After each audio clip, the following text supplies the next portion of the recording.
السلام علیکم دوستو، جیسا کہ پچھلی ویڈیو میں آپ نے جانا کہ دجال کسی ملک یا تہذیب کا نام نہیں ہے، یقینی طور پر ایک انسان کا نام ہے جو کچھ اضافی صلاحیتوں اور حیوانی خصوصیت کا مالک ہے۔ اللہ تعالیٰ نے انسانیت کی آزمائش کے لیے اسے عام انسانوں کی سمجھ میں نہ آنے والی کچھ قوتیں عطا کی ہوں گی، جن کی بنا پر اسے فریب دینے کی زبردست صلاحیت حاصل ہوگی۔ لوگوں کو آیات و احادیث کے ذریعے یقین دلایا گیا ہوگا کہ یہ جھوٹا خدا ہے، سراپا شر ہے، اس کے جادو اور فریب دیکھ کر ایمان خراب نہ کرو۔ لیکن وہ ایمان کی کمزوری، اہل علم سے دوری اور مغرب کی مادہ پرست اور شہوت پرست تہذیب سے متاثر ہونے کی بنا پر اس دھوکے باز کی جھوٹی دلیلوں کے جادو میں آ جائیں گے۔ حدیث شریف ہے کہ جب سے اللہ نے آدم کو پیدا کیا، دنیا میں کوئی فتنہ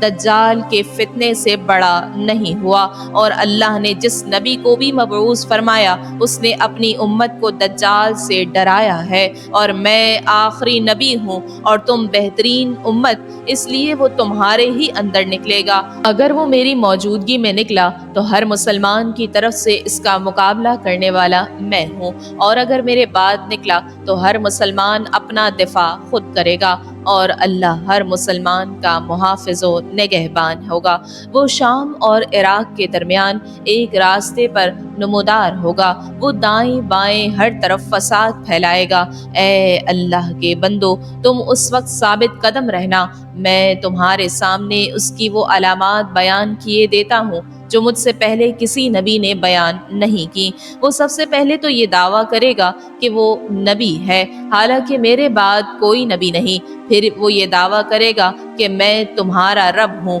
مگر اسے دیکھنے والے کو پہلی ہی نظر میں ایسی 3 چیزیں نظر آ جائیں گی جن سے اس کے دعوے کی تکذیب کی جا سکتی ہے۔ ایک تو یہ کہ وہ آنکھوں سے نظر آ رہا ہوگا، حالانکہ تم اپنے رب کو مرنے سے پہلے نہیں دیکھ سکتے، تو اس کا نظر آنا ہی اس بات کی دلیل ہوگا کہ وہ رب نہیں ہے۔ اور دوسری یہ کہ وہ کانا ہوگا، حالانکہ تمہارا رب کانا نہیں ہے۔ تیسری یہ کہ اس کی دونوں آنکھوں کے درمیان کافر لکھا ہوگا، جو ہر مومن پڑھ لے گا، خواہ وہ پڑھنا جانتا ہو یا نہ جانتا ہو۔ یہ تو سیدھی سادی بات ہوئی کہ دجال جناتی قوتوں کا حامل ایک نیم انسانی نیم جناتی قسم کی آزمائشی مخلوق ہے۔ بس مسلمان شام کے جبل دخان کی طرف بھاگ جائیں گے اور دجال وہاں آ کر ان کا محاصرہ کر لے گا۔ یہ محاصرہ بہت سخت ہوگا اور ان کو سخت مشقت میں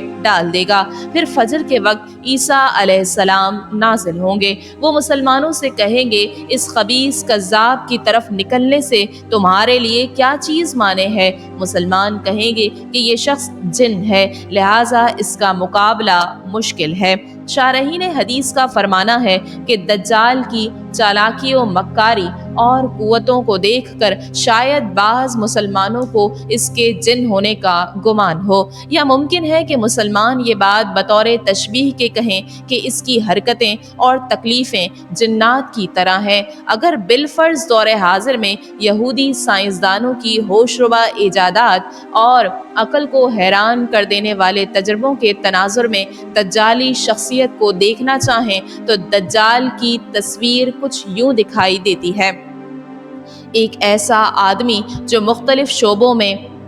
عقل کو حیران کر دینے والی مہارت کا حامل ہو، جو سپرمین قسم کا آدمی ہو، جو بیک وقت انجینئر، ڈاکٹر، سائنسدان، سیاستدان، شاعر، مقرر، سب کچھ ہے، جس کے لیے ناممکن کوئی چیز نہیں، ہر چیز کو وہ اپنی دسترس میں لے سکتا ہے۔ اگر جدیدیت سے متاثر کوئی شخص پوچھے کہ آخر یہ کیسے ممکن ہوگا، تو اس کا جواب یہ ہے کہ آج کل یہ پوری طرح ممکن ہو چکا ہے کہ ایک انسانی دماغ کی پوری میموری کمپیوٹر میں فیڈ کر دی جائے۔ آکسفورڈ کی پروفیسر ڈاکٹر سوسن گرین فیلڈ نے آج سے 10 سال پہلے سائنسدانوں کے ایک اجتماع سے خطاب کرتے ہوئے کہا تھا کہ اب ہم اس قابل ہیں کہ ایک انسان کی پوری یادداشت یعنی میموری کو کمپیوٹر پر ڈاؤن لوڈ کر لیں، جو تقریباً 100 سیلز پر مشتمل ہوتی ہے اور جن میں 100 بلین خلیے